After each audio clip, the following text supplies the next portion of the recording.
இங்கு இருக்கிற பல பேருக்கு கல்லூரி காலங்கள் பற்றி தெரியும். பொதிகை டிவியில் வந்த ஒரு நிகழ்ச்சி 500 நிகழ்ச்சி, ஒவ்வொரு நிகழ்ச்சியிலும் 30 நிமிடம் ஐயா பேசியிருப்பார் அவருடைய அந்த மோட்டிவேஷனல் விஷயத்தில். உண்மையிலே இங்கே 500 நிகழ்ச்சிகளில் பேசினார். இங்கே 500க்கும் மேற்பட்ட மக்களிடத்தில் பேச நம்முடைய நல்லதோர் வீணை செய்து என்ற தலைப்பில் சிறப்புரையாற்ற நம்முடைய ஐயா அவர்களை அன்போடு வருக வருக என கேட்டுக்கொள்கிறேன்.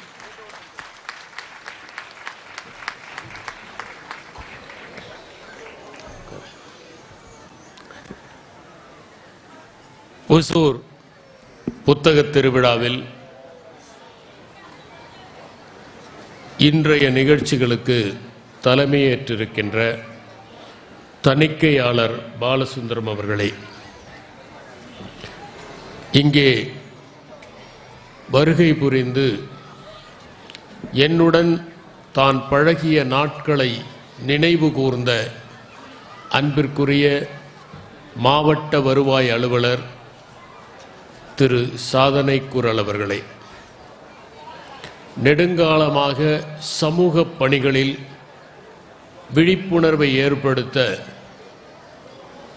பல வகைகளில் என்னுடன் பணியாற்றிக் கொண்டிருக்கின்ற மதிப்பிற்குரிய பேராசிரியர் மணி அவர்களே, இங்கே புத்தகத்தை வெளியிட்ட கவிஞர் மணிமேகலை அவர்களே, சிறார் இலக்கிய கர்த்தா திரு விழியன் அவர்களே, வரவேற்புரை கூறிய திரு பன்னீர்செல்வம் அவர்களே, மேடையிலே அமர்ந்திருக்கின்ற சான்றோர்களே, அவையிலே அமர்ந்திருக்கின்ற ஆன்றோர்களே, உங்கள் அனைவருக்கும் என்னுடைய அன்பான வணக்கங்களை தெரிவித்துக் கொள்கிறேன்.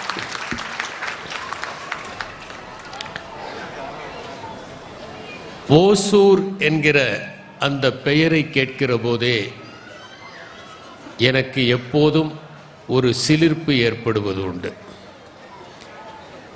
அதற்கு நிறைய காரணங்கள் உள்ளன.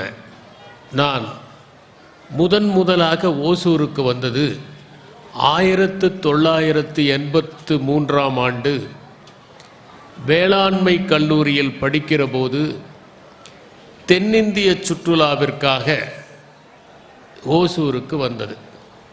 அப்போது நாங்கள் மத்திகிரியில் இருக்கிற கால்நடை பண்ணையில் தான் தங்கியிருந்தோம். ஓசூரின் மிதமான தட்பவெப்பமும் இயற்கை எழில் சார்ந்த சூழலும் காலையில் ஏற்படுகிற அந்த பனி மூட்டமும் எதிரே நீர் ததும்பி நிற்கின்ற ஏரியும் மனத்தை கொள்ளை கொண்டன. அதற்கு பிறகு 1985ஆம் ஆண்டு மார்ச் 25ஆம் தேதி நான் வேளாண் அலுவலராக ராயக்கோட்டையில் பணியேற்றேன். அப்போது எங்களுக்கு தலைமையிடமாக ஓசூர் தான் இருந்தது. அடிக்கடி ஓசூருக்கு மேலதிகாரி ஆய்வு நடத்துகிற போது வந்து போவதும், 2 வாரத்திற்கு ஒரு முறை நடக்கிற பயிற்சியில் மத்திகிரியில் நான் கலந்து கொள்வதுமாக அந்த வாழ்க்கை பயணம் தொடங்கியது. அப்போது நான் பணியாற்றுகிற இடத்தில்தான் தங்க வேண்டும் என்கிற கோட்பாடின் அடிப்படையில் அதிக வசதிகள் இல்லாமல் இருந்தாலும் ராயக்கோட்டையில் தான் தங்குவது என்று முடிவெடுத்தேன். ராயக்கோட்டையில் வரிசையாக இருக்கிற அறைகளில் மாடியில் நான் தங்கினேன். அது கொஞ்சம் இருள் படிந்த ஓர் அறை. பகலில் கூட மின்சாரம் இருந்தால்தான் படிக்க முடியும். அந்த அறைக்கு பக்கத்தில் ராயக்கோட்டையில் பணியாற்றுகின்ற பலர் தங்கியிருந்தார்கள். அவர்களெல்லாம் இளைஞர்கள். பணி முடிந்து வந்ததும் அவர்கள் சத்தமாக சீட்டு விளையாடுவார்கள். கீழே தேநீர் கடையில் வெகு சத்தமாக திரைப்பட பாடல்கள் ஒலிக்கும். இந்த சீட்டு கச்சேரிக்கும் பாட்டு கச்சேரிக்கும் இடையில்தான் என்னுடைய இந்திய ஆட்சிப்பணி முயற்சி என்கிற தவம் தொடங்கியது. ராயக்கோட்டையிலிருந்து கிளம்பி காலையில் ஏதேனும் ஒரு பேருந்தை பிடித்து நான் பயணப்பட வேண்டிய சிற்றூர்களுக்கு செல்ல வேண்டும். அந்த பேருந்தில் பயணம் செய்கிற போது இடம் கிடைத்தால் என்னுடைய குறிப்புகளை படித்து கொண்டே நான் பயணிப்பேன்.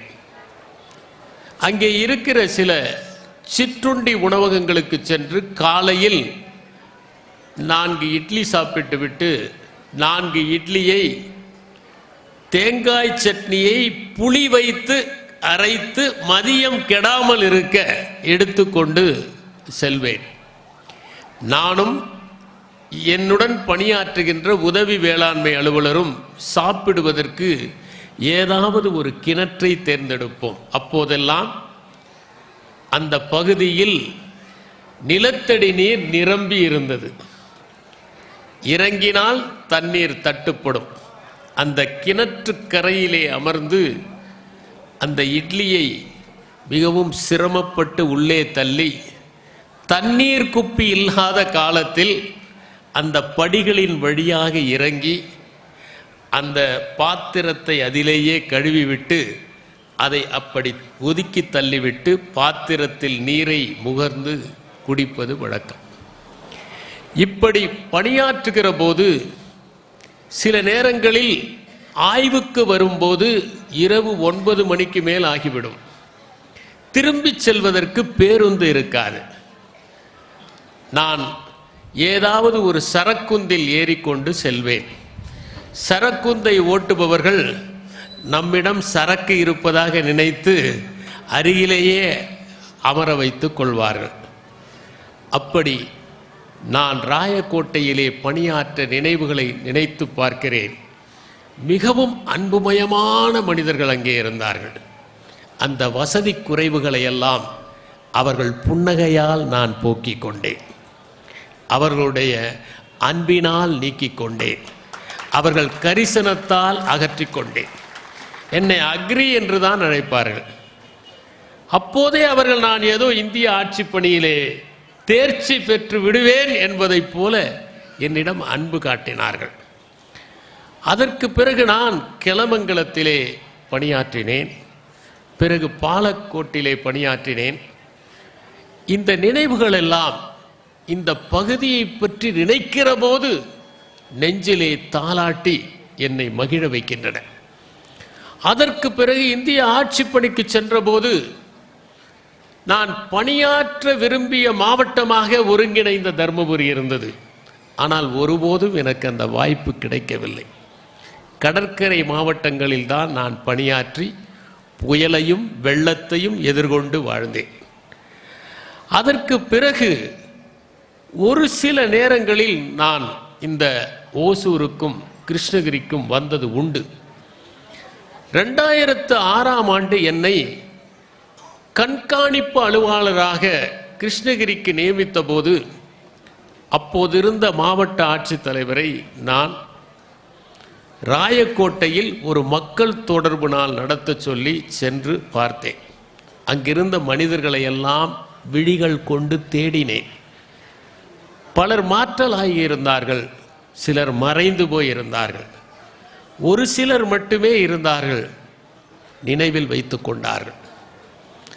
அப்படி இந்த பகுதிக்கு ஒரு புத்தக திருவிழாவை முன்னிட்டு வருகிற போது வழிகளெல்லாம் இங்கு நாம் வந்திருக்கிறோமே, ஆய்வுக்கு வந்திருக்கிறோமே, களப்பணிக்கு வந்திருக்கிறோமே என்று பார்த்து கொண்டே வந்தேன். அந்த மகிழ்ச்சியில்தான் உடல் முழுவதும் சிலிர்ப்பு ஏற்படுகிறது. அதற்காக நான் பேராசிரியர் மணி அவர்களுக்குத்தான் நன்றி சொல்ல வேண்டும். ஏனென்றால் அவர்தான் இந்த நிகழ்ச்சிக்கு நான் வர வேண்டும் என்று நச்சரிப்பை உதடுகளில் உச்சரித்தவாறு இருந்தார். இன்று அவர் இங்கு வராமல் இருப்பதற்கு சில ஏற்பாடுகளை செய்தார். நான் சொன்னேன், உங்களை முன்னிட்டு தானே விழாவுக்கு வருகிறேன் என்றேன். ஓடோடி வந்து விட்டார். அதனால் அவருக்கு என்னுடைய மனமார்ந்த நன்றிகள். புத்தக திருவிழாவை திரு விழியன் அவர்கள் குறிப்பிட்டதைப் போல ஒவ்வொரு மாவட்டத்திலும் நடப்புவதில் ஒரு மகத்துவம் இருக்கிறது. நாங்கள் எல்லாம் மாணவர்களாக இருந்தபோது இப்படி ஒரு புத்தக திருவிழாவை மாவட்ட தலைநகரில் சந்தித்தது இல்லை.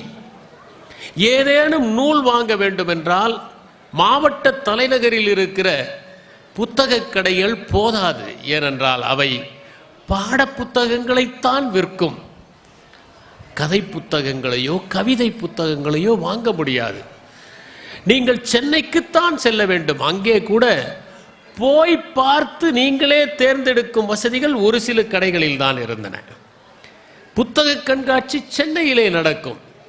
நான் சென்னைக்கு முதலாக 1985ஆம் ஆண்டு நடந்த புத்தக கண்காட்சிக்கு சென்றபோது அங்கே கடலை போல இருந்த அந்த புத்தகங்களை பார்த்து வியந்து போனேன். அந்த ஒட்டுமொத்த புத்தகங்களையும் தூக்கி கொண்டு வந்து விடலாமா என்று யோசித்தேன். அவ்வளவு புத்தகங்கள், பார்க்க பார்க்க ஆனந்தம்.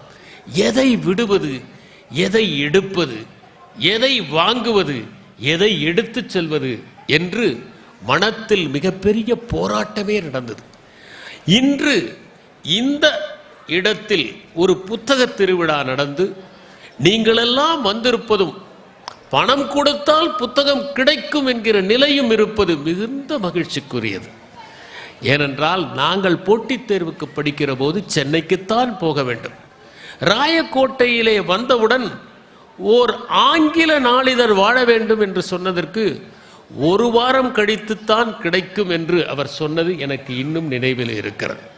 அப்படிப்பட்ட ஒரு சூழலில் நாங்கள் புத்தகங்களை தேடுவதும் வாங்குவதும் சிரமமாக இருந்த காலத்தில் உங்கள் கண்ணெதிரிலேயே புத்தகங்கள் கிடைக்கின்றன, கடைபிடிக்கப்பட்டிருக்கின்றன.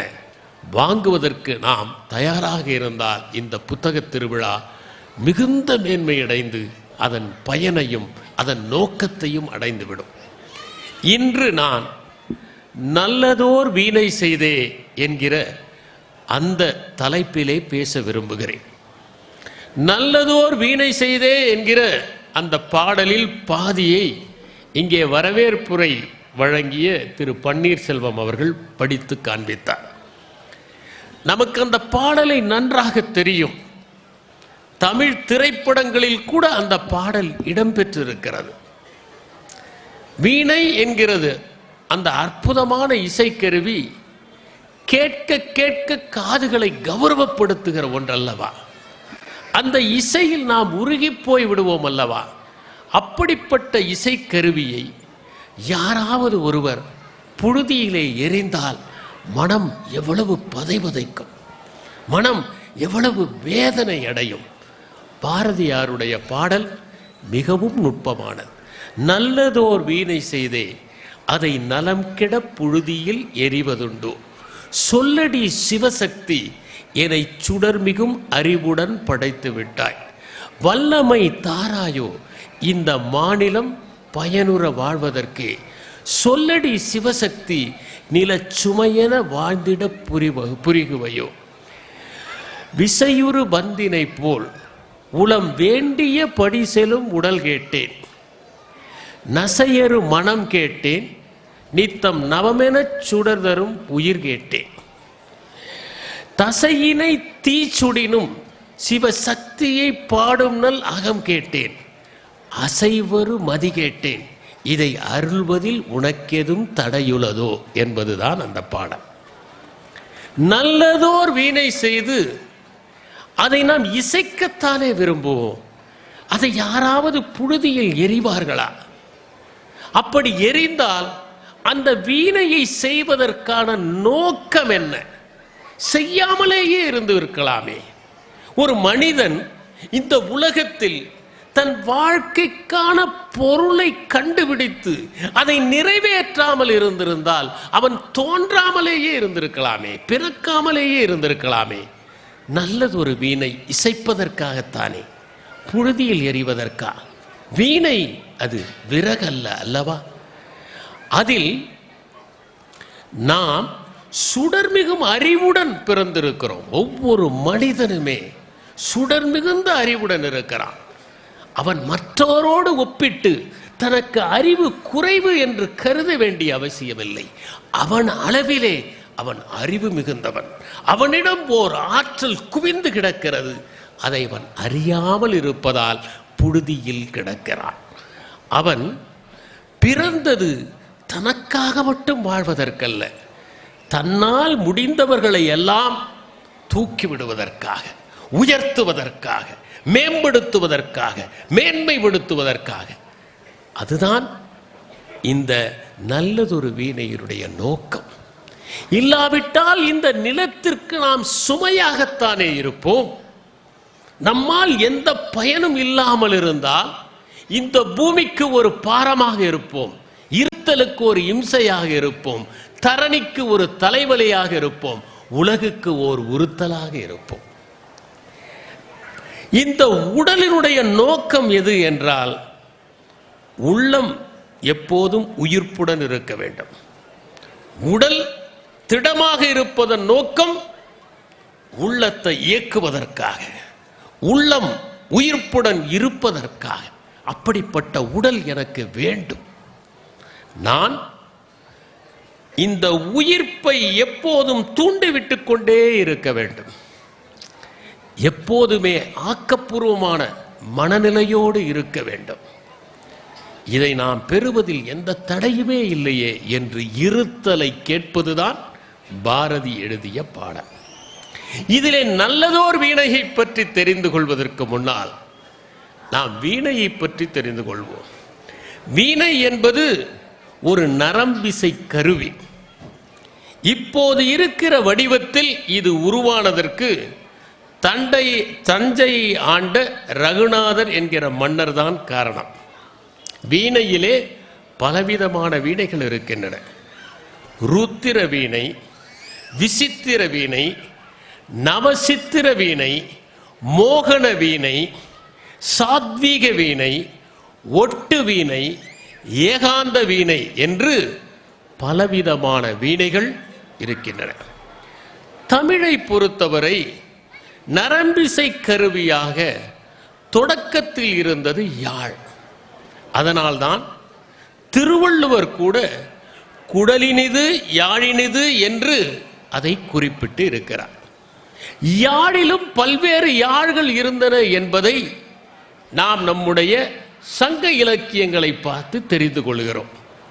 வில் யாழ், மகர யாழ், செங்கோட்டு யாழ், சகோட யாழ் என்று பலவிதமான யாழ்கள் குறிப்பிடப்பட்டிருக்கின்றன. இந்த வீணையை பற்றி குறிப்பிடுகிற போது நாம் நம்முடைய இதிகாசங்களை புரட்டி பார்க்கும்போது ராவணன் மிகச்சிறந்த இசைக்கலைஞன், வீணையை விரும்பியவன், அற்புதமாக வீணை வாசிப்பவன் என்பதை கேள்விப்பட்டிருக்கிறோம். அவனுடைய கொடிக்கு கூட வீணைதான் குறியீடாக இருந்திருக்கிறது. அதனால் வீணை கொடியுடை வேந்தன் என்று ராவணனை குறிப்பிடுவது உண்டு. ராவணன் மட்டும் மிகப்பெரிய இசைக்கலைஞன் அல்லன், அனுமனும் அருமையாக வீணை வாசிப்பார் என்று திருப்பூர் கிருஷ்ணன் குறிப்பிடுகிறார். அனுமன் அற்புதமாக வீணை வாசிப்பார் என்பதை கேள்விப்பட்ட நாரதர் அந்த இசையை கேட்க வேண்டும் என்று வருகிறார். அவர் ஒரு பாறையின் மீது தன்னுடைய மகதி வீணையை வைத்துவிட்டு அனுமனை வாசிக்க சொல்கிறார். அனுமன் வாசிக்க வாசிக்க அந்த பாறையே உருகி விடுவது. இது ஒரு குறியீடு தான். பாறை உருகுவதா என்பது முக்கியமல்ல, ஆனால் பாறை போன்ற இதயங்கள் கூட இசையால் உருகும். அதுதான் இசையின் சிறப்பு. அந்த மகதி வீணையை அந்த பாறையின் மீது வைத்துவிட்டு அவர் இசையை கேட்கிறார். ஆனால் பாறை உருகி மகதி வீணை சிக்கிக் கொள்கிறது. இசை முடிகிறது, பானை இறுகி விடுகிறது. இப்போது தன்னுடைய வீணையை நாரதர் எடுக்க முடியவில்லை. மீண்டும் அனுமனை வாசிக்க சொல்லி அந்த பாறை உருக அந்த வீணையை மீட்டு கொண்டார் என்று ஒரு கதை நம்முடைய இதிகாசத்திலே உண்டு. பௌத்தத்தில் கூட வீணையை பற்றிய ஒரு கதை உண்டு. சோனா என்கிற ஒருவர், ஒரு மன்னர், மிகவும் சொகுசாக வாழ்ந்தவர். திடீரென அவர் மெய்ஞானம் பெற வேண்டும் என்று தோன்றுகிறது, அனைத்தையும் உதறிவிட்டார். ஒரு காலத்தில் அனைத்து விதமான ஆடம்பரங்களையும் அனுபவித்தவர். அறுசுவை உணவை மும்முறையும் உண்டவர், செழிப்பாக இருந்தவர், செல்வச் செருக்கோடு இருந்தவர், அரண்மனையில் வாழ்ந்தவர், மகிழ்ச்சியில் திளைத்தவர். அப்படிப்பட்டவர் புத்தருடைய மடாலயத்திற்கு வருகிறார். தன்னை ஒரு சீடனாக இணைத்துக் கொள்கிறார். அதற்கு பிறகு சகல நேரமும் அவர் சாப்பிடாமல் தியானம் செய்து கொண்டே இருக்கிறார். எலும்புகள் எல்லாம் தெரிகிற அளவிற்கு அவர் தன்னை உருக்கிக் கொள்கிறார். ஆனால் மெய்ஞானம் கிடைக்கவில்லை. அவர் புத்தரிடம் வந்து, எனக்கு விழிப்புணர்வு கிடைக்கவில்லை, நான் மீண்டும் திரும்பி விடவா என்று கேட்கிறார். புத்தர் சொல்கிறார், உனக்கு வீணை வாசிக்க தெரியும் அல்லவா? தெரியும். அந்த வீணையினுடைய கம்பிகளை இறுக்கி கட்டினால் இசை வருமா? வராது. தளர்த்தினால் வருமா? வராது. எனவே உடலை அதிகம் வருத்தமும் வேண்டாம், உல்லாசத்தில் திளைக்கவும் வேண்டாம், நடுப்பாதையை தேர்ந்தெடு என்று புத்தர் சொன்னார். புத்தருடைய அனுபவம் அது. அவர் தன்னை வருத்தி கொண்டு எலும்புகளெல்லாம் தெரிகிற மாதிரி ஆனபோது மெய்ஞானம் கிடைக்கவில்லை. அவனால் நிரஞ்சனா நதியை கூட கடந்து செல்ல முடியவில்லை. அப்போது சுஜாத்தை என்கிற பெண் அவருக்கு பால் சாதம் கொடுக்க அந்த சக்தியை பெற்று அன்று இரவே அவர் மெய்ஞானம் அடைந்தார். எனவே உடலை உருக்குவதால் பயனும் இல்லை, அதே நேரத்தில் தின்பண்டங்களை நொறுக்குவதாலும் பயனில்லை. இரண்டுக்கும் இடையில் இருக்கிறது உண்மை. இன்னொரு கதையும் பௌத்தத்தில் உண்டு. குட்டிலா என்கிற ஓர் இசைக்கலைஞர் வாரணாசி மன்னருடைய அரண்மனையிலே இருந்தார். அற்புதமாக வீணை வாசிப்பார். அவரிடம் முசிலா என்கிற ஒரு சீடன் வந்தான். சகல நுட்பங்களையும் அந்த சீடனுக்கு கற்றுக் கொடுத்தார். சீடன் கற்றுக்கொள்கிற போது பவ்யமாக இருந்தான். பலர் அதிகாரத்தில் இருக்கிற போது நம்மிடம் பவ்யமாகத்தான் இருக்கிறார்கள். அப்படி பவ்யமாக இருந்தான். கற்று முடிந்ததும் எனக்கு ஒரு பணி வேண்டும், நீங்கள் வாங்கித் தாருங்கள் என்றான். வாரணாசி மன்னரிடமே குட்டிலா சிபாரிசு செய்து ஒரு பணியை வாங்கி கொடுக்கிறார். ஆனால் குட்டிலாவிற்கு கொடுத்த அந்த ஊதியத்தில் பாதிதான் முசிலாவுக்கு கொடுத்தார். முசிலா சொன்னான், உங்களுக்கு மட்டும் இவ்வளவு ஊதியமா, எனக்கும் வேண்டும் என்று மன்னரிடம் முறையிட்டான். பாருங்கள், எடுத்தவுடன் ஊதிய உயர்வு. உடனே மன்னர் சொன்னார், உங்கள் இருவருக்கும் போட்டி வைக்கிறேன், யார் வெற்றி பெறுகிறீர்களோ அவர்களுக்கு இது கிடைக்கும். இது புத்தருடைய ஜாதக கதையிலே உண்டு. புத்தருடைய முற்பிறவியிலே அவர் குட்டிலாவாக பிறந்ததாக ஒரு ஐதீகம். அப்போது குட்டிலா யோசித்தார், ஒருவேளை நான் தோற்று போனால் எவ்வளவு பெரிய அவமானமாக ஆகிவிடும். அவர் தன்னை மாய்த்து கொள்வதற்காக வனத்திற்கு செல்கிறார். அப்போது தேவர்களின் தேவனின் குரல் கேட்கிறது, நீ ஒருபோதும் தோற்க மாட்டாய் என்று. திரும்பி வருகிறார். போட்டி நடக்கிறது. குட்டிலா வெல்கிறார், முசிலா தோற்கிறான். மக்கள் முசிலாவை விரட்டுகிறார்கள் அவனுடைய தோகத்திற்காக.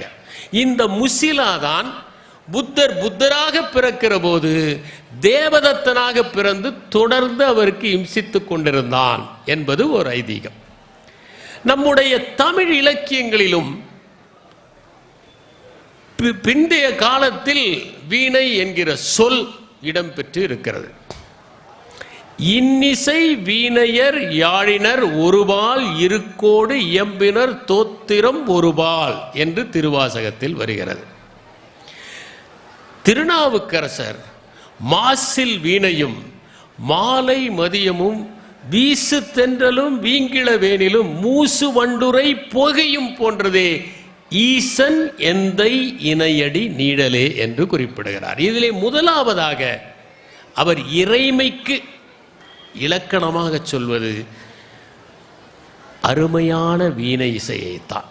முதலில் இசையைத்தான் சொல்கிறார். ஏனென்றால் நாம் பிறக்கிற போதே நமக்கு முதலில் கேட்பது இசைதான், ஓசைதான், அந்த ஓசை நயம்தான். இப்படி நாம் பல்வேறு இலக்கியங்களிலும் பல்வேறு மரபுகளிலும் வீணையை பற்றி படிக்கிறோம், கேள்விப்படுகிறோம்.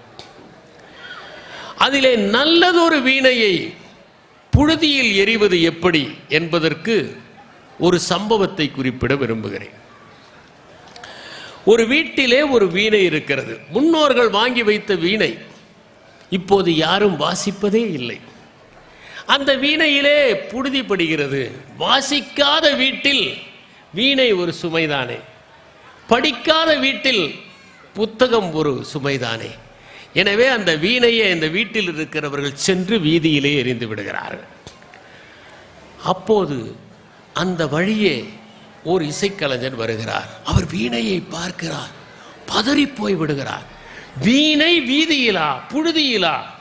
எடுக்கிறார், நரம்புகளை இழுத்து கட்டுகிறார், அந்த வீணையை வாசிக்க ஆரம்பிக்கிறார். அற்புதமான இசை தவழ்கிறது. அந்த இடமே இசைமயமாகி விடுகிறது. சிறிது நேரத்தில் அக்கம் பக்கத்தில் இருப்பவர்கள் எல்லாம் வந்து அந்த இசையை கேட்கிறார்கள், மயங்குகிறார்கள். வீட்டிலே இருக்கிறவர்களுக்கு எங்கிருந்து இந்த இசை வருகிறது என்று வியப்பு. ஓடி வருகிறார்கள், பார்க்கிறார்கள், வீணையை பார்க்கிறார்கள். நாம் எறிந்த வீணையில் இத்தகைய இசை. அவன் வாசித்து முடித்ததும் கேட்கிறார்கள், அந்த வீணை எங்களுடையதுதான், திருப்பி கொடுத்து விடு. அதற்கு அவன் சொல்லுகிறான், எப்போது நீங்கள் வீதியில் எறிந்தீர்களோ அப்போதே இந்த வீணை உங்களுக்கு சொந்தமில்லை என்று ஆகிவிட்டது. எனவே இதை வாசிக்க தெரிந்தவர்களுக்குத்தான் இந்த வீணை சொந்தம் என்று. பல நேரங்களில் அந்த வீதியிலே எரிகிற வீணையாக நாமே இருந்து விடுகிறோமே என்பதை சிந்திக்க வேண்டும். இன்னொரு சம்பவத்தையும் குறிப்பிட விரும்புகிறேன். ஆஜ்மீரிலே ஒரு சுஃபி துறவி இருந்தார், சிஷ்டி என்பவர். அவர் எப்போதும் இசையை வாசித்துக் கொண்டே இருப்பார். இசைதான் அவருக்கு உயிர். அங்கே இருக்கிறவர்கள் எல்லாம் வந்து அவரை வழிபாடு செய்யுங்கள் என்று சொல்வார்கள். ஆனால் அவர் வழிபாடு நேரத்திலும் இசையை மீட்டிக் கொண்டிருப்பார். அப்படி இருக்கும்போது பாக்தாத்திலிருந்து அப்துல் ஜிலானி என்பவர் அவரை பார்க்க வருகிறார். அப்துல் ஜலானி வருகிற போது தான் இசையை வாசித்துக் கொண்டிருந்தால் நன்றாக இருக்காது என்று தன்னுடைய இசை கருவிகளை எல்லாம் ஓர் அறையிலே வைத்து பூட்டிவிட்டு அவரை வரவேற்று அமர வைத்தார். இருவரும் அமர்ந்ததுதான் தாமதம். யாருமே வாசிக்காமலே அந்த இசைக்கருவிகளிலிருந்து இசை எழ ஆரம்பித்து விட்டதாம். அதை பார்த்துவிட்டு ஜிலானி சொன்னாராம், உனக்கு இசைதான் இறைமையை அடைய மார்க்கம் என்று சொன்னாராம். சிலருக்கு இசை, சிலருக்கு உரை, சிலருக்கு பணி, சிலருக்கு சேவை. இவைதான் வழிபாட்டின் முறைகள். நாம் செய்வதை சரியாக செய்தால் அதைவிட ஒப்பற்ற வழிபாடு எதுவும் இல்லை. வாழ்க்கையில் வயல்களில் நடவு செய்கிறானே, அவன் ஒவ்வொரு நாளும் தன்னுடைய வயலில் செய்வது வழிபாடுதானே. நாம் செல்வதற்காக சாலை போடுவதற்கு கற்களை உடைக்கிறானே, அந்த கற்களில் தெரிவது கடவுள் வழிபாட்டின் உருவம்தானே. நாம் பார்க்கிறோமே, தினமும் வீதியை பெருக்குகிறார்களே, அவர்கள் துடைப்பம் என்பது கூட ஒரு வகையில் இறைமைக்கு செய்கின்ற மலர்ச்சொரிதல் தானே. இப்படித்தான் நாம் பணியை மேற்கொள்ள வேண்டும் என்பதை சிஷ்டியனுடைய வாழ்க்கை வரலாறு நமக்கு தெளிவுபடுத்துகிறது. இப்போது நல்லதோர் வீணையை புழுதியில் எறிவதற்கு வருவோம். நாம் பாரதியார் கூறுவதை நுட்பமாக பார்க்க வேண்டும். அவர் நல்லதோர் வீணை என்று சொல்வது தன்னை அல்ல, நம் அனைவரையுமே தான். நாம் நம்மை முழுமையாக பயன்படுத்திக் கொள்ளாமல் இந்த உலகத்திலே வாழ்ந்தால் ஒரு புழுதியிலே எரிந்த வீணையை போலத்தான். நாம் மட்டுமல்ல, நாம் பயன்படுத்தாமல் வைத்திருக்கிற எல்லா பொருட்களுமே புழுதியில் எரிந்த வீணைகளுக்கு ஒப்பானதுதான். எதையும் பயன்படுத்தினால்தான் அது வீணையாக இசைக்கும். நாம் ஒரு அழகான வீடு கட்டி விடுகிறோம். அதிலே பளிங்கு தரைகளை எல்லாம் வெளிநாட்டிலிருந்து வாங்கிய பளிங்கால் செய்து விடுகிறோம். அந்த மரக்கதவுகளின் தேகத்தை தேக்கால் இழைக்கிறோம். சுவர்கள் முழுவதும் அழகான வண்ணங்களை பூசுகிறோம். சரவிளக்குகளை தொங்க விடுகிறோம். சுற்றிலும் மரகத புல்வெளியை எழுப்புகிறோம். மலர் கொத்துகளாக காய்க்கின்ற செடிகளை நடுகிறோம். எங்கு பார்த்தாலும் அந்த வீடு முழுவதும் அழகு இருக்கிறது. அதை நாம் திறந்து வைக்கிறோம். நண்பர்களை விருந்து உண்பதற்காக அழைக்கிறோம். நண்பர்கள் எல்லாம் பார்க்கிறார்கள், எவ்வளவு அழகாக இருக்கிறது, எவ்வளவு எழிலாக இருக்கிறது. இவ்வளவு சுத்தமான பளிங்கு தரையை நாங்கள் பார்த்ததே இல்லை. எங்கள் முகம் தெரிகிறதே, இவ்வளவு அழகான வண்ண ஓவியங்களா என்று அத்தனை பேரும் வியந்து வியந்து மூக்கிலே கை வைக்கிறார்கள். எல்லோரும் போன பிறகு நமக்கு ஓர் ஐயம் வருகிறது. இவ்வளவு அழகான வீட்டை பயன்படுத்தினால் அழுக்காகிவிடுமே, அதனால் அதை பூட்டி வைத்தால் என்ன ஆகும்? பல்லிகள் பல்லாங்குடி விளையாடும், பாம்புகள் குடிவிடும், பூரான்கள் புகுந்து கொள்ளும், தேரைகள் தெம்மாங்கு பாடும், எங்கு பார்த்தாலும் ஒட்டடை தொங்கும், அந்த வீட்டில் சுவர்கள் விரிசல் விடும், அதனால் வீடே பாழாகிவிடும். ஒரு அழகான கத்தி வெளிநாட்டிலிருந்து வாங்கியது. அதன் பிடி யானை தந்தத்தால் ஆனது. ஒப்பற்ற எருக்கு ஆலையிலிருந்து வந்த எஃகு ஆலையிலிருந்து வந்த அந்த எஃகை கொண்டு தயாரித்த கத்தி அழகாக இருக்கிறது. பயன்படுத்தாமலே இருந்தால் அது துரு துரு என்றாயிருக்கும், துருபிடித்துத்தான் இருக்கும். அதனால் பயன்படுத்துகிற போதுதான் மனிதனும் பயன்படுவான், பொருட்களும் பயன்படும், புத்தகங்களும் பயன்படும் என்பதைத்தான் பாரதியார் அப்படி சொல்லுகிறார். நம் உடலும் மனமும் கூட ஓர் வீணையை போன்றதுதான் என்பதை உணர வேண்டும். சிலர் கமுக்கமாக இருப்பார்கள். தங்களுடைய அறிவை யாரிடமும் பகிர்ந்து கொள்ள மாட்டார்கள். அவர்களும் அறிவாளி ஆகிவிட்டால் என்ன செய்வது என தங்கள் அறிவை பாதுகாத்து வைப்பார்கள். அவர்கள் அறிவும் புழுதியில் எரியப்பட்ட வீணையை போன்றதுதான். எனக்கு ஒரு சம்பவம் நினைவுக்கு வருகிறது. ஒருவர் சொன்னார் மற்றொருவரிடம், என் தந்தை 100 ஆண்டுகள் பழமையான ஊறுகாயை வைத்திருக்கிறார். அப்படியா? 100 ஆண்டுகள் ஆன ஊறுகாயா? அது மிகவும் சுவையாக இருக்குமா? கொஞ்சம் கொடுங்களே, நான் சுவைத்து பார்க்கிறேன் என்று. அதற்கு சொன்னவர் சொன்னார், இப்படி ஒவ்வொருவருக்கும் கொடுத்திருந்தால் அது 100 ஆண்டுகள் இருந்திருக்க முடியுமா என்று சொன்னார். இதைப் போல அறிவையும் பத்திரப்படுத்துவது தவறு. அறிவு என்று இல்லை, பணத்தை கூட பயன்படுத்தாமல் வைத்திருந்தால் அது பதுக்கல் தான். அறிவு மட்டுமல்ல, பணமும் சுழற்சியால் தான் பெருமை பெறுகிறது. நம் உடலில் இருக்கிற இரத்தமும் வெளியில் வீசுகிற காற்றும் கையில் இருக்கிற பணமும் சுழன்றால்தான் மதிப்பு. காற்று சுழலாவிட்டால் வெப்பம், இரத்தம் சுழலாவிட்டால் கட்டி, பணம் சுழலாவிட்டால் வீக்கம். எனவே ஒருவருடைய கையிலிருந்து இன்னொருவர் கைக்கு மாறுகிற போதுதான் அதற்கு மதிப்பு உண்டாகிறது, பெட்டியிலே பூட்டி வைப்பதால் அல்ல. கஞ்சர்கள் எதற்கும் செலவு செய்யாமல் பணத்தை சேகரித்து வைப்பார்கள். சேமிப்பு வேறு, சேகரித்து வேறு. சேமிப்பு எதிர்காலத்திற்கு, சேகரிப்பு நிகழ்காலத்தையும் சுரண்டிக் கொள்வது. இரண்டுக்குமான வித்தியாசம் அதுதான். அப்படி அந்த கஞ்சர்கள் சேகரித்து வைக்கிறார்களே, அந்த பணத்தால் என்ன பயன்? அவர்கள் அந்த பணத்தை எண்களாகத்தான் கண்களில் பார்ப்பார்களே ஒழிய கத்தை நோட்டுகளாக கைகளில் பார்க்க மாட்டார்கள்.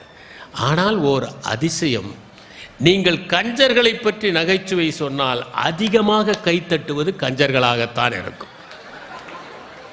அவர்கள்தான் அதிகமாக கைத்தட்டுவார்கள். நான் போட்டித் தேர்வுக்கு படிக்கும் போது சில மாணவர்களை பார்த்திருக்கிறேன். அவர்கள் அந்த தேர்வுக்கு தயாரிப்பதை கூட யாரிடமும் சொல்ல மாட்டார்கள். அப்படியே தெரிந்து விட்டாலும் நான் படிக்கவில்லை என்பார்கள். அவர்கள் படிக்கிற புத்தகங்களின் பெயர்களை சொல்ல மாட்டார்கள். எடுக்கிற குறிப்புகளை யாரிடமும் பகிர்ந்து கொள்ளவும் மாட்டார்கள். பொத்தி பொத்தி வைத்துக் கொள்வார்கள். நாமெல்லாம் அவர்களுக்கு போட்டி என்று நினைப்பார்கள், மறைத்துக் கொள்வார்கள். அவர்களுக்கு புரிவதில்லை, அடுத்தவரிடம் ஒரு முறை சொன்னால் ஆயுளுக்கும் அது மறக்காது என்பது. இன்னும் சிலர் இருப்பார்கள், அவர்களுடைய வீடுகளில் தந்தை மிகப்பெரிய படிப்பாளியாக இருப்பார். போகிற இடங்களெல்லாம் புத்தகங்களை அள்ளி கொண்டு வருவார். அழகான நூலகத்தை அமைப்பார். அனுதினமும் படிப்பார். புத்தகமே அவருக்கு பொழுதுபோக்காக இருக்கும்.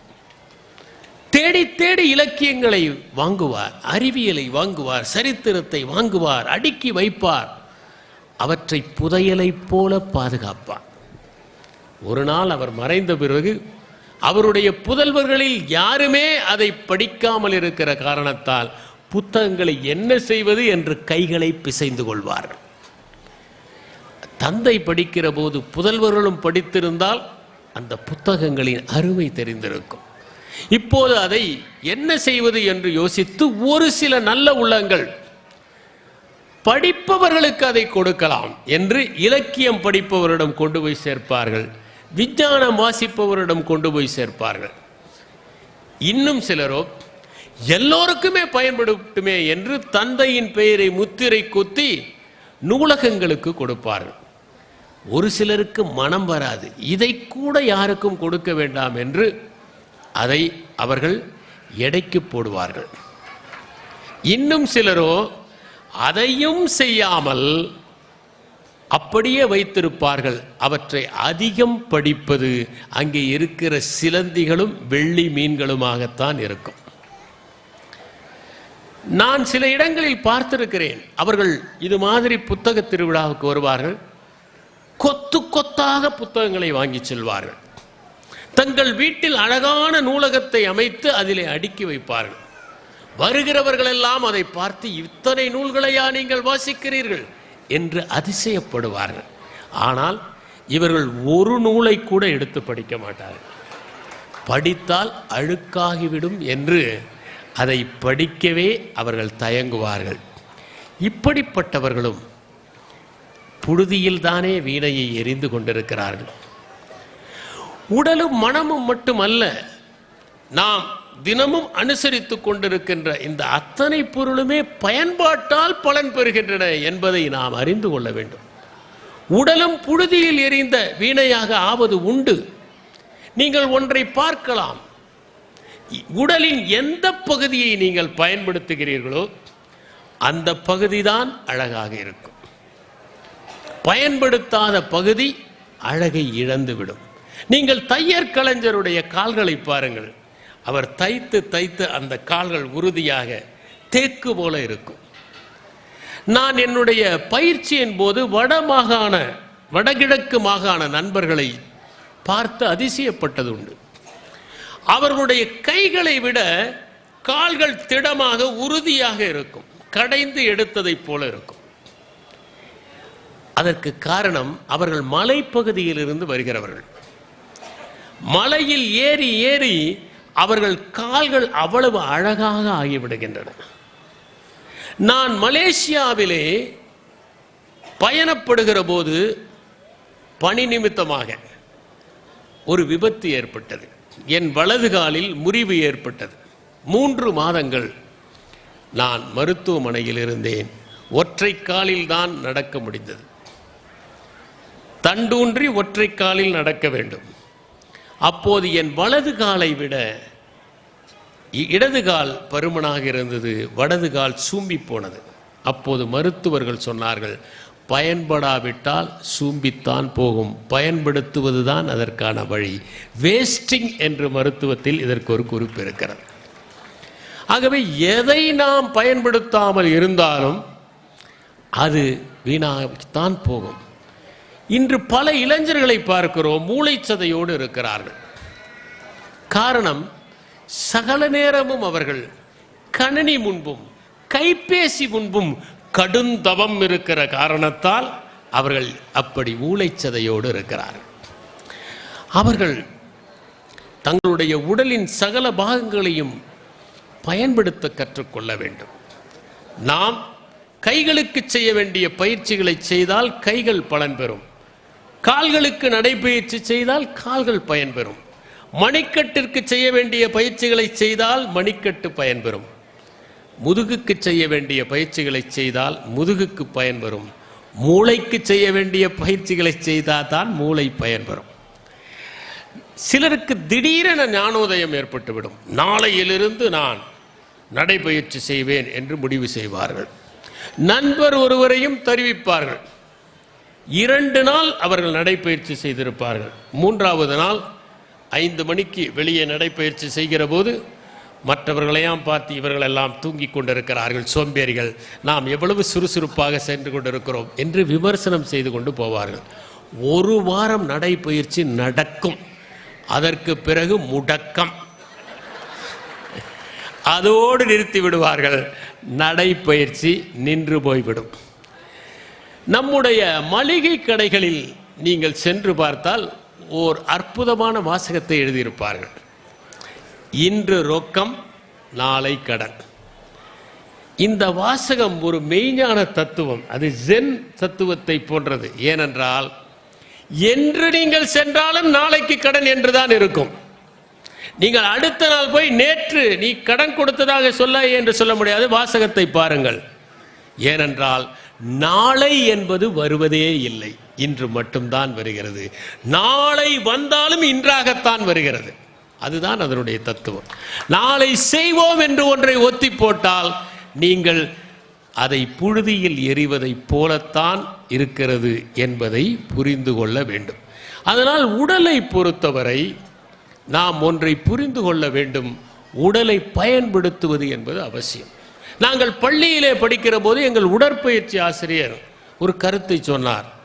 இந்த சிறுவர் வயதிலே நீங்கள் உடலை வளைத்து பயன்படுத்தினால் வாழ்நாள் முழுவதும் வளைக்க முடியும். இல்லாவிட்டால் உடல் இறுகி போய்விடும். பிறகு நீங்கள் எவ்வளவுதான் நினைத்தாலும் உங்களுடைய உடலை வளைக்க முடியாது என்று சொன்னார்.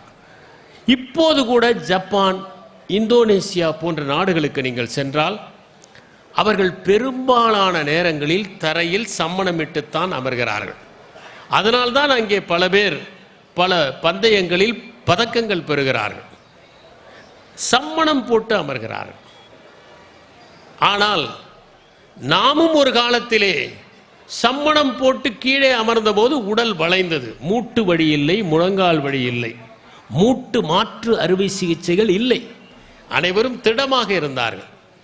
ஆனால் எப்போது நாற்காலிகளில் அமர ஆரம்பித்தோமோ, எப்போது சொகுசாக சாய்ந்து கொள்ள ஆரம்பித்தோமோ, அப்போது அத்தனை வழிகளும் வந்துவிட்டன. இப்போது யாரையாவது நீங்கள் பத்மாசனம் போட சொன்னால் பத்மா என்ற பெயரில் இருப்பவர்களுக்கு கூட போட முடியாது. ஏனென்றால் அவ்வளவு சிரமமாக ஆகிவிட்டது. காரணம், உடல் என்பது இறுகி போய்விட்டது என்பதை நாம் உணர வேண்டும். ஆனால் உடலை பொறுத்தவரை நாம் பயன்படுத்தத்தான் அது பலன் தரும் என்பதை நாம் அறிந்து கொள்ள வேண்டும். இளம் வயதிலிருந்தே நாம் அந்த உடலை பக்குவப்படுத்துகிற போது அது பயன் தருகிற ஒன்றாக ஆகிவிடுகிறது. அது மட்டுமல்ல, நம்முடைய ஊரிலேயே இந்த மரபு ஒன்று உண்டு. நம் ஊரிலே குளிரான மாதம் என்று சொன்னால் அது மார்கழி தான். ஆனால் அது ஒரு குளிரே இல்லை. வட இந்தியாவோடு ஒப்பிடுகிற போது அது மிகவும் இதமான ஒரு தட்பவெப்பம் கொண்ட மாதம். ஆனால் நம் ஊரிலே மார்கழி மாதமே குளிர்ந்த மாதம். அந்த குளிரை எப்படி எதிர்கொள்ள வேண்டும் என்பதற்கு நம்மிடம் ஒரு தத்துவம் உண்டு. என்னவென்றால், அன்று அதிகாலையிலேயே எழுந்து நீங்கள் குளிக்க வேண்டும். குளிர்ந்த நீரில் குளிக்க வேண்டும். மார்கழி மாதம் மதி நிறைந்த நன்னாளில் நீங்கள் குளிக்க வேண்டும். பரமசிவன் சொல்கிறார், நீங்கள் பாவை நோன்பை பௌர்ணமி என்றுதான் தொடங்க வேண்டும் என்றுதான் ஆண்டாள் கூறியிருக்கிறார் என்று கூறுகிறார். அதற்கு நாம் போக வேண்டாம். இப்போது மார்கழி மாதத்தில் நீங்கள் அதிகாலையில் எழுவதுதான் அந்த குளிரை எதிர்கொள்ள வேண்டிய வழி. அதுவும் நீங்கள் குளிர்ந்த நீரில் குளிக்க வேண்டும். எப்போதுமே குளிர்ந்த நீரில் குளிக்கிற போது ஒன்றை நாம் கவனிக்கலாம். முதல் சொம்பை ஊற்றுகிற போதுதான் குளிர் எடுக்கும், அதற்கு பிறகு குளிர் போய்விடும். இதுதான் குளிரை குளிரால் எதிர்கொள்ளும் உத்தி. நம் உடலை வளைக்க முடியும், நம் உடலை பக்குவப்படுத்த முடியும். பயன்படுத்த பக்குவமாகிறது தான் நம்முடைய உடல். அது மட்டுமல்ல, நம்முடைய இரத்தத்தை கூட கொடுக்க ஊறுகிறது. நான் காஞ்சிபுரத்தில் இருக்கிற போது சில லயன்ஸ் கிளப்புகள் என்னை சிறப்பு விருந்தினராக அழைப்பார்கள். அப்போது சான்றிதழ்களை வழங்க சொல்வார்கள். இரத்தத்தை அதிகம் கொடுத்தவர்களுக்கு சான்றிதழ்கள் வழங்குவார்கள். சில பேர் 30 முறை கொடுத்திருப்பார்கள், சில பேர் 40 முறை கொடுத்திருப்பார்கள். தமிழ்நாட்டிலேயே பல முறை கொடுத்தவர்கள் இருக்கிறார்கள். கொடுக்க கொடுக்கத்தான் அந்த இரத்தம் ஊறுகிறது என்பதை அவர்கள் அறிந்திருக்கிறார்கள். என்னுடைய கல்லூரியிலே படிக்கிற போது ஒரு இரத்த தான முகாம் நடந்தது. இப்போதெல்லாம் அதை குருதி கொடை என்கிறார்கள். அந்த முகாமிலே மாணவர்கள் சென்று இரத்தம் கொடுத்தார்கள். எங்கள் கல்லூரியிலே திடமாக நிறைய உடற்பயிற்சிகள் செய்து கட்டுமஸ்தான உடலுடன் ஒருவர் இருப்பார். அவரிடம் இரத்தம் கொடுக்க அழைத்த போது அவர் கொடுக்க மறுத்துவிட்டார். இரத்தம் ஊறும் என்று சொன்ன போதும் அவர் நான் செய்ய மாட்டேன் என்று கூறிவிட்டார். கடைசியில் அவர் உடல் உபாதையால் அவதிப்பட்டு அவருக்கு மற்றவர்கள் இரத்தம் கொடுக்க வேண்டிய நிலை ஏற்பட்டது. நாம் ஒன்றை பயன்படுத்துகிற போது, கொடுக்கிற போது, அளிக்கிற போதுதான் அது இனிமையான இசை தருகிற வீணையாக இருக்க முடியும் என்பதை உணரலாம். இதிலே கூட சில வீடுகளில் மதமதவென்று சில பேர் இருப்பார்கள். அவர்கள் எந்த பணியும் செய்ய மாட்டார்கள். பெற்றோரின் இரத்தத்தை உரிகிற மூட்டை பூச்சிகளாக இருப்பார்கள். அவர்கள் இருக்கிற இல்லங்கள் இருண்ட வீடுகளாக பாரதிதாசன் கூறுவதைப் போல ஆகிவிடும். பாரதிதாசன் ஒரு இருண்ட வீட்டை சொல்கிறார். அது எப்படிப்பட்ட சோம்பல் நிறைந்த வீடாக இருக்கும் என்பதை எண்ணி பாருங்கள். தாயோ துயில்கையில் தனிமை பொறாமல் நோயுடன் குழந்தை 100 தடவை அம்மா என்றும் அப்பா என்றும் கம்மிய குரலில் கத்தி கிடந்தது. அந்த குழந்தை இறந்தே போய்விடும். ஏனென்றால் அம்மா தூங்குகிறார், அப்பாவும் தூங்குகிறார். குழந்தை நோயினால் தனிமையை தாங்க முடியாமல் கத்துகிறது, இறந்தே போய்விடுகிறது என்று. இப்படிப்பட்ட எந்த விதமான பணியும் செய்யாமல் இருக்கிற புழுதியில் எறியப்பட்ட வீணைகள் இருக்கிற இடம் இருண்ட வீடாகத்தான் இருக்க முடியும் என்பதைத்தான் குடும்ப விளக்கு நேர் எதிராக புரட்சி கவிஞர் பாரதிதாசன் படைத்து காட்டுகிறார். அப்படி நம்முடைய உடலை பொறுத்தவரை நாம் அதை பராமரிப்பதில் தான் புழுதியில் எரியாமல் போற்ற முடியும். அமருகிற போது நிமிர்ந்து உட்கார வேண்டும், இல்லாவிட்டால் முதுகெலும்பு வளைந்துவிடும், நாளடைவிலே பல பிரச்சனைகள் ஏற்பட்டுவிடும். எனவே அமருகிற போது நிமிர்ந்து அமர்வது முக்கியம். நாம் நமக்கு தனியாக உடற்பயிற்சிகள் செய்ய வேண்டியதில்லை என்று மகாத்மா காந்தி குறிப்பிட்டார். அவர் செய்வதெல்லாம் இல்லத்து பணியை நீங்களே செய்யுங்கள். நீங்கள் முடிகிற அளவிற்கு நடந்து போருங்கள், பேருந்தை தவிருங்கள் என்றெல்லாம் கூறினார். இப்போது இல்லத்து பணியை இயந்திரங்கள் செய்கின்றன, உடற்பயிற்சிக்கும் இயந்திரங்கள் வந்துவிட்டன. வெகு நேரம் அமர்ந்து கொண்டே இருக்கக்கூடாது. வெகு நேரம் நீங்கள் அமர்ந்து கொண்டே இருந்தால், இப்போது அறிவியல் அறிஞர்கள் கூறுகிறார்கள், உங்களுக்கு கழுத்து வலி வரும், சிறுநீரகம் பாதிக்கப்படும், நுரையீரலிலும் பாதிப்புகள் ஏற்படும், இதயம் பாதிக்கப்படும். எனவே 1 மணி நேரம் நீங்கள் அமர்ந்து பணி செய்தால் ஒரு 5 நிமிடமாவது எழுந்து ஒரு நடை சென்று விட்டு வாருங்கள், அது நல்லது என்று. நீங்கள் 1 மணி நேரம் அமர்ந்ததனால் எழுந்து நடை இங்கே பயிலாதீர்கள், நாளையிலிருந்து பழகுங்கள். சில பேர் பணி செய்ய ஆரம்பித்து விட்டால் தண்ணீர் அருந்தினால் கூட சிறுநீருக்கு செல்ல வேண்டுமே என்பதற்காக தண்ணீர் அருந்தாமல் இருப்பார்கள். அதனால் பின்னால் சிறுநீரக பிரச்சனை போன்றவை வந்துவிடும். எனவே உடலுக்கு நாம் முக்கியத்துவம் கொடுக்க வேண்டும். போதிய அளவிற்கு நீர் அருந்துவது கூட உடலை பயன்படுத்துவதற்கு சமமானதுதான் என்பதை புரிந்து கொள்ள வேண்டும்.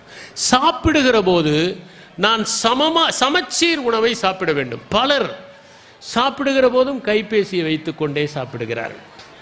சில கடினமான செய்திகள் வருகிற போது இவர்களுக்கு இனிப்பு கூட கசக்க ஆரம்பித்துவிடும். அவர்கள் என்ன சாப்பிடுகிறோம் என்பதே தெரியாமல் சாப்பிடுகிற ஒரு நிலைமையை பார்க்கிறோம். ஆகவே சமச்சீர் உணவை ரசித்து ருசித்து சாப்பிடுவதுதான் சரியான வழி. மனத்தொய்வு என்கிற ஒரு காரணத்தினால் பலர் பீதிக்கப்படுகிறார்கள். மனத்தொய்வு என்றால் பணியிலே மனத்தொய்வு ஏற்பட்டால் தூக்கம் வருவதில்லை. அதனால் அவர்கள் உடலை உதாசீனம் செய்கிறார்கள், உறக்கத்தை துண்டிக்கிறார்கள். உணவை மறுக்கிறார்கள், உடற்பயிற்சிகளை வெறுக்கிறார்கள், அவர்களுடைய உடலும் புழுதியில் எரிவதை போன்றதுதான் என்பதை உணர வேண்டும். நம் உடல் சிலவற்றை சொல்கிறது, அந்த உடல் சொல்வதை கேட்க வேண்டும். பசிக்கிறது என்றால் சாப்பிட வேண்டும், தாகம் எடுக்கிறது என்றால் தண்ணீர் குடிக்க வேண்டும். அதை நாம் கட்டுப்படுத்தி கொண்டு சாதிக்கப் போவது ஒன்றுமில்லை. ஜென்னிலே ஒரு கதை இருக்கிறது. மெய்ஞானம் அடைந்த ஒரு ஞானியிடம் ஒருவர் வந்து கேட்டார், நீங்கள் வாழ்க்கையின் நெறியாக எதை பின்பற்றுகிறீர்கள்? அவர் சொன்னார், பசிக்கும் போது சாப்பிடுகிறேன், தாகம் எடுக்கும் போது தண்ணீர் குடிக்கிறேன், உறக்கம் வருகிற போது உறங்குகிறேன். இது என்ன பெரிதா என்று கேட்கிறார்கள். அவர் சொன்னார், உங்களில் எத்தனை பேர் பசிக்கிற போது சாப்பிடுகிறீர்கள்? உங்களில் எத்தனை பேர் தாகம் வருகிற போது தண்ணீர் குடிக்கிறீர்கள்? உங்களில் எத்தனை பேர் உங்களுடைய அவாவை வேட்கையை அடைவதற்காக தூக்கத்தை துண்டித்துக் கொண்டு வாழ்கிறீர்கள்?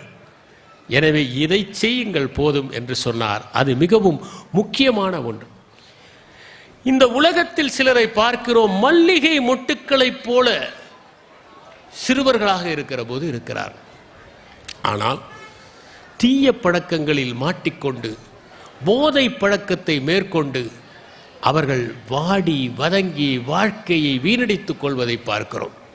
30 வயதிலேயே 60 வயது ஆனவர்களைப் போல தோற்றமளிக்கிறார்கள். நரம்புகள் எல்லாம் நடுங்குகின்றன, கண்கள் எல்லாம் குழிவிழுந்து விடுகின்றன, நடக்கிற போதே தள்ளாடுகிற ஒரு நிலைமை. அவர்களும் தங்களுடைய இனிமையான உடலை புழுதியில் எரிந்து கொண்டுதான் இருக்கிறார்கள். நம் உடலை பொறுத்தவரை வலி என்கிற ஒன்று நமக்கு வருவதால் ஏதோ பிரச்சனை என்று பொருள். அந்த வலி வருகிற போது எதனால் வலி வருகிறது என்பதை பரிசோதித்துக் கொள்ள வேண்டும். ஏதோ வலி மருந்துகளை நாம் வாங்கி அந்த வலியை போக்கிக் கொள்ளலாம் என்று நினைத்து பின்னால் பெரிய உபத்திரவத்தில் மாட்டிக்கொள்கிற நிலைமையும் ஏற்படுகிறது.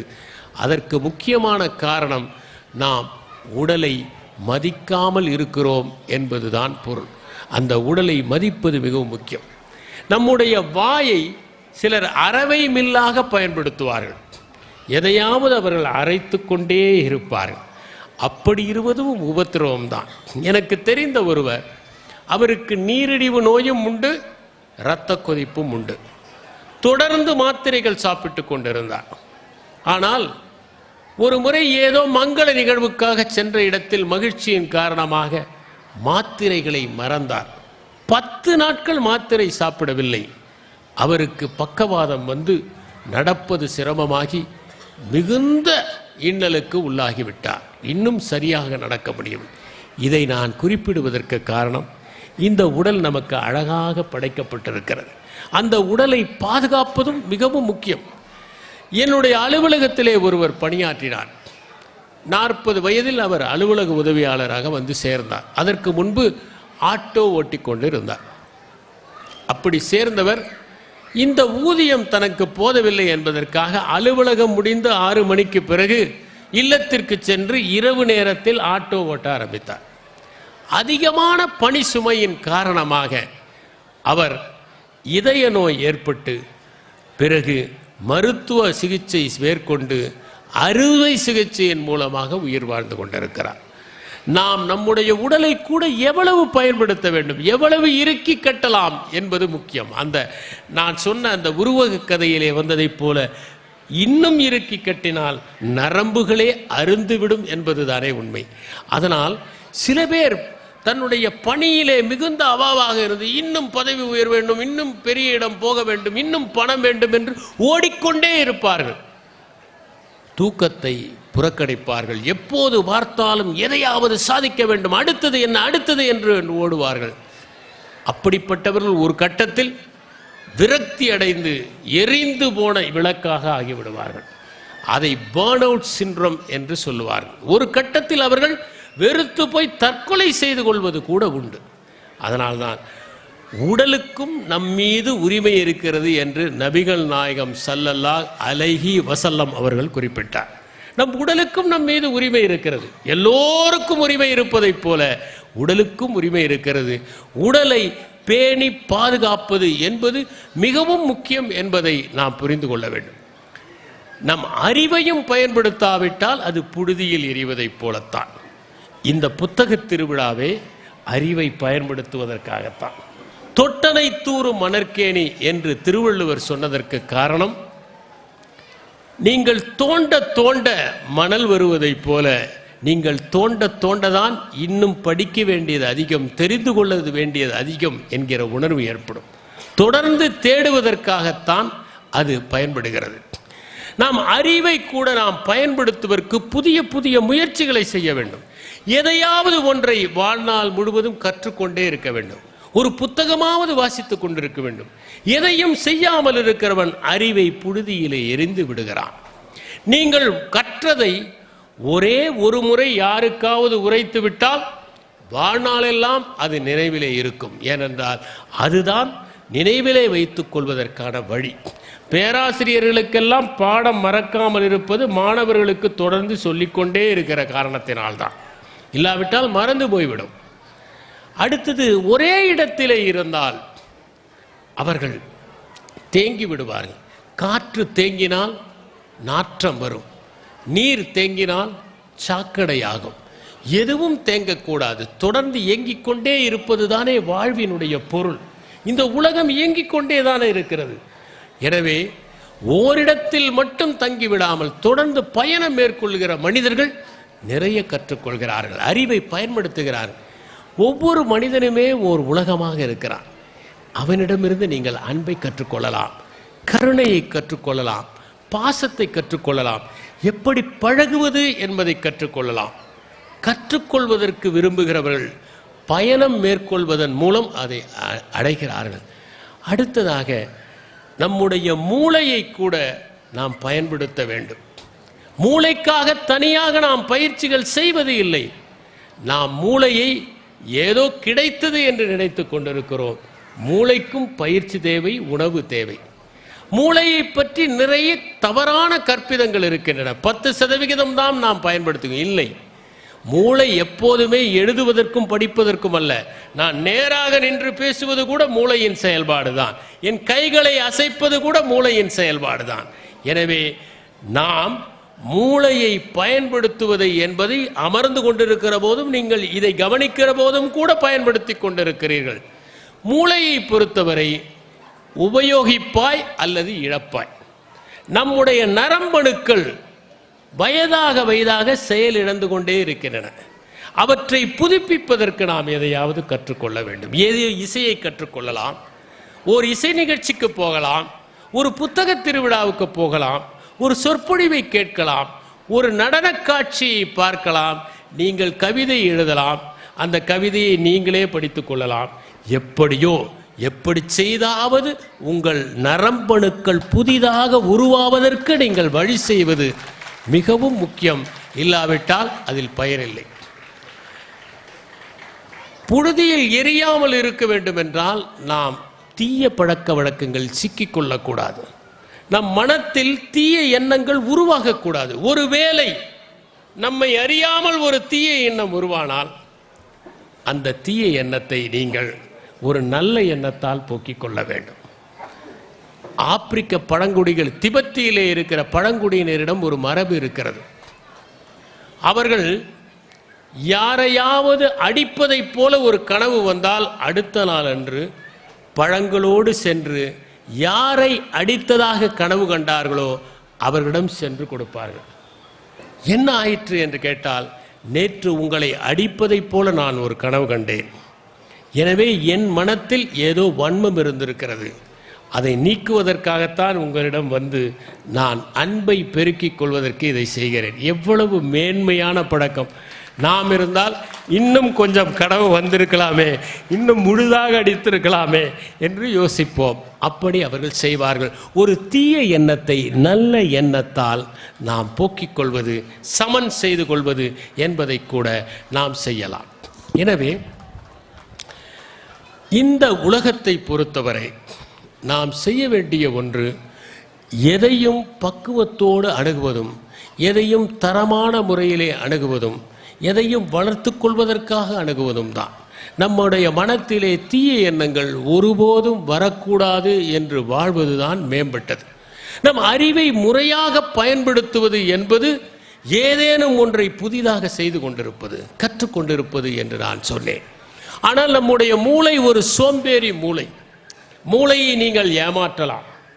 ஓரிடத்திலே அடிபட்டால் பக்கத்திலே எல்லாம் நீங்கள் அந்த தைலத்தை தடவுகிற போது எரிச்சல் பக்கத்திலே உண்டாகி மூளை அதன் அருகிலே இருக்கிற இடத்தில்தான் காயம் ஏற்பட்டிருக்கிறது என்று அதன் பக்கம் கவனம் செலுத்துவதனால்தான் வலி சற்று குறைகிறது. மூளை ஏமாற்றலாம். மூளை ஒரு சோம்பேறி மூளையும் தான். அதனால் ஏற்கனவே தயாரித்து வைத்ததை நாம் மதியம் சமைத்ததையே இரவில் சூடு பண்ணி சாப்பிடுவதைப் போல நமக்கு தெரிந்ததையே பேசி கொண்டிருப்பவர்கள் உண்டு. எல்லா இடங்களிலுமே ஒரே சம்பவத்தை சொல்பவர்கள் உண்டு. காரணம் சோம்பல் மூளை. அதை நாம் புதிதாக சுறுசுறுப்பாக்குவதற்கு பழக்குவதுதான் முக்கியம். பல நேரங்களில் நாம் ஆராய்ச்சி கட்டுரைகளை கூட அடுத்தவர்களை பார்த்து திருடி அவற்றை பயன்படுத்துபவர்களை பார்க்கிறோம். இது நாம் செய்யக்கூடிய மூளையை பயன்படுத்தாத, அறிவை பயன்படுத்தாத ஒரு சம்பவம். எப்போதுமே எளிதான பணம், விரைவான பணம் வேண்டும் என்று நாம் நினைத்தால் அது உண்மையிலேயே மூளையையும் அறிவையும் புழுதியில் எறிவதற்குத்தான்.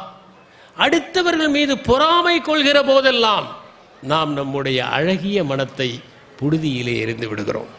மற்றவர்களை பாராட்டுவதும் போற்றுவதும் ஏற்றுக்கொள்வதும் விரும்புவதும் அவர்களை மேன்மைப்படுத்துவதும் தான் நாம் நம்முடைய மனம், அறிவு, உடல் என்கிற வீணைகளை அற்புதமாக பயன்படுத்துகிற வழி என்பதை உணர வேண்டும். பரிணாம வளர்ச்சியிலே ஒன்றை நாம் பார்க்கலாம். எதை பயன்படுத்தவில்லையோ அது தேய்ந்து போய் விடுகிறது. குரங்குகள் மரத்திலிருந்து கீழே வந்தபோது வாலில்லாத குரங்குகளாக ஆகிவிட்டன. மரத்தில் இருக்கிற போதுதான் சமத்தன்மைக்காக வால் தேவைப்படுகிறது. தரையிலே நடக்கிற குரங்குகளுக்கு எதற்கு வால் என்று பரிணாம வளர்ச்சியில் வால் மறைந்து விட்டது. நாம் அறிவை கூட பயன்படுத்தாமல் விட்டுவிட்டால் அது நாளடைவிலே குறைந்து போய்விடும். மூளையை பயன்படுத்தாவிட்டால் நரம்பணுக்கள் குறைந்து போய்விடும். பாரதியார் சொல்வது நம்முடைய அறிவு என்கிற வீணையை, உடல் என்கிற வீணையை, மனம் என்கிற அந்த வீணையை அற்புதமாக பயன்படுத்த வேண்டும். பயன்படுத்தாவிட்டால் அதை நாம் புழுதியிலே எறிவதற்குத்தான் சமம். நாம் ஒவ்வொருவருமே இந்த இருத்தலால் மிகவும் அழகான ஏகாந்த வீணையாக படைக்கப்பட்டிருக்கிறோம். அதை நாம் புழுதியில் எறியாமல் போற்றுவதற்கு நம் வாழ்க்கையை செம்மையாக வாழ்வதுதான் வழி. இந்த புத்தக திருவிழாவிலே அடுக்கப்பட்டிருக்கின்ற அத்தனை புத்தகங்களுமே நல்லதோர் வீணைகள் தான். அவற்றை வாங்கி படிக்கிற போதுதான் அவற்றை நாம் புழுதியில் எரியாமல் இருப்போம். அவற்றை போற்றுவோம். எனவே புத்தகங்களை வாங்குவோம், போற்றுவோம், அறிவை வளர்த்து கொள்வோம். நாம் அனைவருமே நல்லதோர் வீணையாக இருந்து இந்த உலகத்திற்கு நாதத்தையும் கீதத்தையும் வழங்குவோம். நன்றி, வணக்கம்.